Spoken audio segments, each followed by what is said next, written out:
Tirada na putam karon mga kaangkol. Di sa mong trabuan kay mingaw pa man magluto-luto sa migulo sa baboy. Karong adlaw kay wa may food trip kani mo ang tiradahon karon ulo sa baboy mga kaangkol. Tara sabay ko nyo sa pagkaon mga kaangkol kay mo man na sabot-sabutan na mo tanan.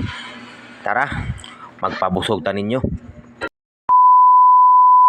Mayong adlaw sa inyo tanan diha mga kaangkol. For today's video mga kaangkol kay nagsugod pa tay kaduwang trabaho na ko sa January mga kaangkol diri na punta kay mingaw-mingaw pa man nag-arin sa mig mga poste diri sa mga angkol kay mingaw pa man kay taud-taud magsabot-sabot sa mga kauban ako kay magluto daw mi gulo sa baboy kay magsinabaw mi unya magpaniud to.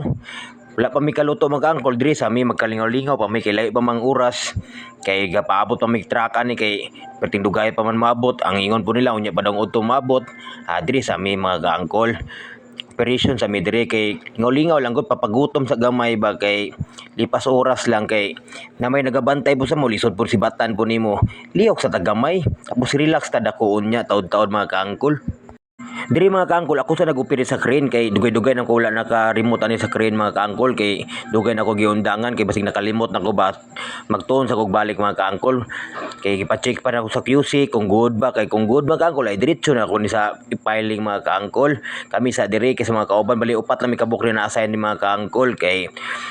taod-taod pasi naman pud mi diri kay magluto na mo ingon sa ulo mga kaangkol. Pag break time mga kaangkol lang gawas na mi morning area na mo diri mga kaangkol mo ni gilutuan na mo kaangkol ang mga kauban ako nanilig na diri ang uban nagkuanan nagpabukal na sa ulo mga kaangkol mao ni siya mo ni gipalit sa akong kauban bali 150 lang ni kaangkol dako na kayong ulo na palit na mo kaangkol basig mo timbang mga 5 ka kilo giluto na mo diri magsabaw mi kay ulan-ulan man bugnaw kayong panahon mo ning area na mo diri mga kaangkol nala diri sa likod sa mong planta mga kaangkol mong area perting bugnawa po diri mga kaangkol di ka basta-basta maigo sa init diri mga kaangkol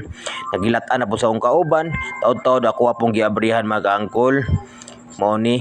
giabrihan ako kay kung bukal labaw wala pa man di ay mo pa di paglunod sa karne mga kaangkol pagbalik na ko ikaduha mga kaangkol giabrihan na po nako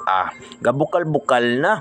pwede na ni taud-taud mga kaangkol pag human na nagitimplahan na ako mga kaangkol kay ako manghimo lang kusinero pagluto na mga kaangkol mao na ni siya mga kaangkol ala di ba good sa kayo ta sabay ko yung pagkaon kaangkol pero yung tambuka sa ulo mga kaangkol dagan pag uno di ka mahayan ang 150 pesos na mo mga kaangkol ang gipalit na mo ani gihukaran na po sa kong kauban tara mga unta ninyo.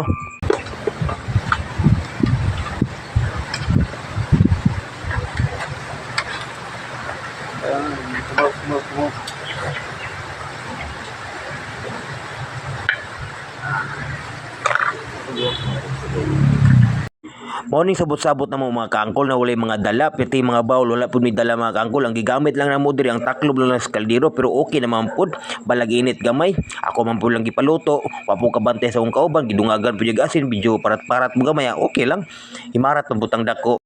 Sulit jud kayong 150 pesos mga kaangkol sa ulos baboy kay pertina yung daghan na mga kaangkol. Perting daghan na po na mo nakaon mga kaangkol pero wala jud na mo nahurot kay pila ra man kabuk mi nangaon mga kaangkol.